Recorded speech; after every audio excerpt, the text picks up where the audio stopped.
और उसमें भी वो सोच रहे हैं कि निकलेगा, कब निकलेगा, कैसे होगा, क्या होगा, बहुत तरह की चीज़ें जो है ख़ासतौर से बीएड स्टूडेंट के साथ प्रॉब्लम हो रही है। प्राइमरी में भी आपने देखा होगा कि अच्छी खासी सीटें जो है अभी भी 79,000 के आसपास जो प्राइमरी के लिए निकाले गए, उसके बाद भी सीटें खाली है। क्योंकि पेपर में सभी हेडलाइंस थे कि अभी वैकेंसी जो है वो अच्छी खासी फिर से आने वाली है।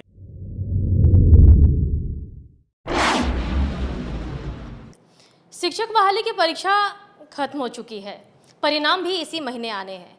लेकिन एक बड़ा मसला सामने आ गया है, वो है बीएड के अभ्यर्थियों के लिए। इन सारे मुद्दे पर बात करने के लिए इस वक्त हमसे बात करने के लिए मौजूद हैं आईएएस रंजीत सर। सबसे पहले तो कशिश न्यूज़ में स्वागत है sir. Thank you so much. B Ed के कैंडिडेट जो प्राथमिक शिक्षक के लिए थे उन्होंने फिल किया, लेकिन उन लोगों को तो बाहर का रास्ता दिखा दिया गया है। क्या करेंगे ये अभ्यर्थी?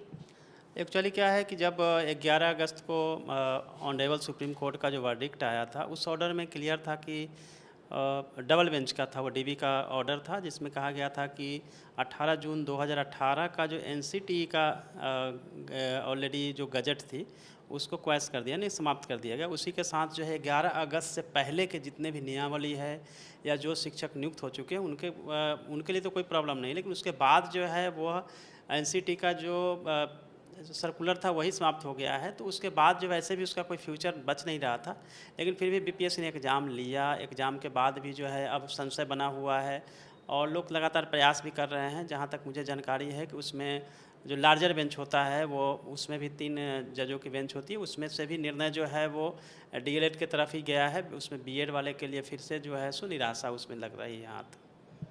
3,90,000 कैंडिडेट हैं, परीक्षा तो ले ली गई है, तो अगर इस तरह का था तो एग्ज़ाम से पहले ही इस तरह का घोषणा कर देना चाहिए था, लेकिन उन अभ्यर्थियों को परीक्षा में भी बिठा दिया गया। तो अब इस स्थिति में रिजल्ट को लेकर के अभ्यर्थी परेशान है, होना क्या है? एक्चुअली क्या है, ये आप समझ सकती हैं कि जब फॉर्म फिलअप किया गया था और एग्ज़ाम के सामने आपका एग्ज़ाम आ गया था और आपको पता है कि 24, 25, 26 को एग्ज़ाम होना है और 11 को निर्णय होता है, तो बचे हुए जो समय थे बस 10-12 दिन का समय था। ऐसे में बीपीएससी को भी निर्णय करने में मुश्किल हो रही थी कि अब करें तो क्या। जब फॉर्म अप्लाई हो गई है तो बच्चों से एग्ज़ाम दिलवा देते हैं, आगे देखते हैं कि उसके क्या लीगल एस्पेक्ट आते हैं, क्या लीगली कुछ अगर उसमें हेल्प हो पाता है तो दोनों का हम रिजल्ट एक साथ निकाल पाएंगे। लेकिन अब तक जितने भी आप देख रहे हैं, जो भी ऑर्डर्स आए हैं और जो सिनेरियो बन रही है, उसमें बीएड छात्रों के साथ जो है बहुत कुछ अच्छा होता हुआ नहीं दिख रहा है। अभ्यर्थी तो परेशान है। स्वाभाविक रूप से, क्योंकि बीएड अभ्यर्थियों ने बीएड करने के लिए जितने उन्होंने लाखों रुपए खर्च किए, प्रिपरेशन किया, 4 साल तक उन्होंने वेट किया, और उसके बाद जो है उनके पेरेंट्स की जो सपने हैं वो है, उनके अब खुद के सपने हैं, बहुत तमाम तरह की जो है वो उनके निराशा तो होनी स्वाभाविक है, क्योंकि एक झटके में जो है सब कुछ समाप्त हो गया है, क्योंकि उनके लिए बहुत कुछ अब बचा हुआ है नहीं। अब उनके लिए यही था कि स्टेट का एग्ज़ाम वो दें, और स्टेट के बाद आपने देखा है कि कल ही न्यूज़पेपर में सभी हेडलाइंस थे कि अभी वैकेंसी जो है वो अच्छी खासी फिर से आने वाली है। क्योंकि वैसे भी आपको पता है कि 10+2 में जितने सीट थे 60,000 के आसपास, उसमें से लगभग आधे ही सीट जो है भरी जाएंगे, क्योंकि आधे ही स्टूडेंट उसमें फॉर्म फिलअप किए थे। उसी तरीके से देखेंगे 9-10 में भी जितने सीट है उसका डबल ही स्टूडेंट उसमें आए थे। 32,000 के आसपास सीट है, उसमें लगभग डबल स्टूडेंट्स थे, कैंडिडेट्स थे। वैसे में यह हो सकता है कि अगर उनको एक कट ऑफ जो डिसाइड किया गया जनरल के लिए 40 और नीचे, उस अगर कट ऑफ पे आ जाते हैं और 75% सीट भर जाती है तो कट ऑफ के नीचे लोग नहीं जाएंगे, मतलब उसमें रिलैक्स नहीं करेंगे जो मिनिमम कट ऑफ था। लेकिन 75% तो चूँकि पहले भी आपने देखा होगा कि बीपीएससी चेयरमैन सर ने कहा था कि हम 75% तो एटलीस्ट जो है सीट फिलअप करेंगे।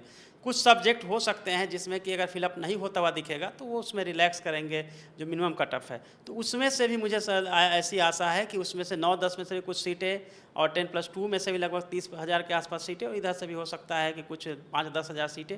और प्राइमरी में भी आपने देखा होगा कि अच्छी खासी सीटें जो है अभी भी 79,000 के आसपास जो प्राइमरी के लिए निकाले गए, उसके बाद भी सीटें खाली है। क्योंकि मुझे याद है कि आज से 2-3 साल पहले पार्लियामेंट्री क्वेश्चन था, उसमें दिख रहा था लगभग 3 लाख के आसपास सीटें, जो कि पीपल टीचर्स रेशियो के हिसाब से होता है। तो वहाँ पे मुझे देखने को लग रहा है कि वहाँ पर भी सीटें जो है, और आपने देखा है न्यूज़पेपर में भी कि 1,30,000 प्लस ही सीट आनी है, तो उनके लिए है। लेकिन ये ज़रूर होता है कि पेशेंस कितना स्टूडेंट रख पाते हैं, क्योंकि बहुत अब जैसे लग रहा है कि अब होने ही वाला है जॉब, सब कुछ उन्होंने सपने सजा रखे हैं, एकाएक सपना टूटता है, फिर से वापस उनको उस मोड में जाना, प्रिपरेशन करना, फिर तैयारी करना, और उसमें भी वो सोच रहे हैं कि निकलेगा, कब निकलेगा, कैसे होगा, क्या होगा, बहुत तरह की चीज़ें जो है खासतौर से बीएड स्टूडेंट के साथ प्रॉब्लम हो रही है।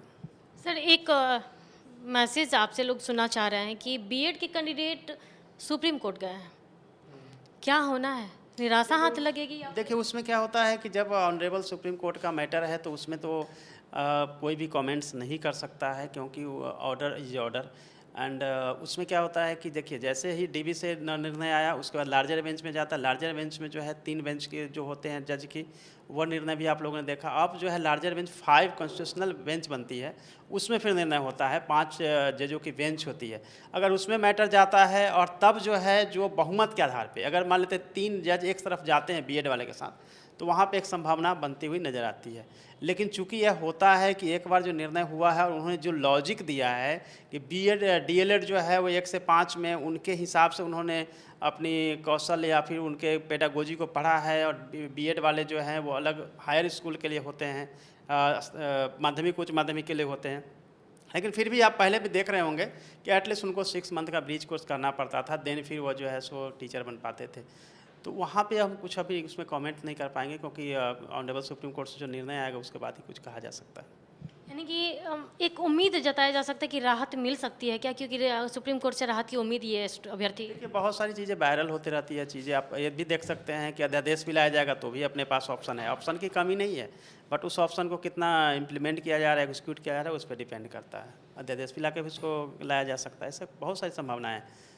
सर आपने टीचर्स के एग्ज़ाम होने के बाद से ही सर्वे किया कट ऑफ को लेकर के, फिर महा सर्वे किया, क्या कुछ निकल कर सामने आया? देखिए उसमें क्या है कि जैसे ही मैंने वो आपने देखा होगा मेरे चैनल पे भी और मिशन 50 पे भी हमने लगभग 1 लाख से अधिक कैंडिडेट्स ने अपने मार्क्स बताएं, तो उसके बाद भी बहुत सारे स्टूडेंट से मेरा इंटरेक्शन है, तो उनके जितने भी हायर स्कोर वाले स्टूडेंट हैं ना, वो सभी के सभी बीएड वाले हैं, क्योंकि उनकी ऑलरेडी वो कॉम्पिटिटिव एग्जाम्स भी देते रहते हैं। मैं ऐसा नहीं करूँ कि डीएलएड वाले नहीं देते, बट हायर स्कोर जो है उसमें 70-80% जो है बीएड वाले हैं। अगर उनके साथ रिजल्ट देखेंगे तो काफ़ी कट ऑफ जो है 15-20 हज़ार ऊपर जा सकते हैं, 15-20 कट ऑफ मार्क्स ऊपर जा सकती है। लेकिन अगर डीएलएड के साथ देखेंगे तो जो मैंने कट ऑफ दिया है लगभग उसके आसपास होना चाहिए, जो मेरा अपना व्यक्तिगत राय है। तो सुना आपने जो बीएड के कैंडिडेट से जुड़े मसले को लेकर के हो या फिर शिक्षकों के मुद्दे को लेकर के हो, जो कट ऑफ को लेकर के लगातार जो बातें उन्होंने पहले भी बताया था, उस पर अभी भी इनका स्टैंड क्लियर है। तो बीएड के स्टूडेंट जो अभ्यर्थी हैं वो सुप्रीम कोर्ट गए हैं, तो वहाँ से राहत मिलेगी या नहीं, इस पर अभी कुछ कहना मुश्किल हो रहा है। लेकिन जो अभ्यर्थी को 1 to 5 के लिए प्राथमिक शिक्षा के लिए बाहर रखा गया है, उनको एसटीईटी कर लेना चाहिए, तो शायद उनके लिए एक राहत सी खबर होगी। फिलहाल के लिए इतना ही, बने रहे कशिश के साथ। कैमरामैन फिरोज के साथ अंकिता सिंह।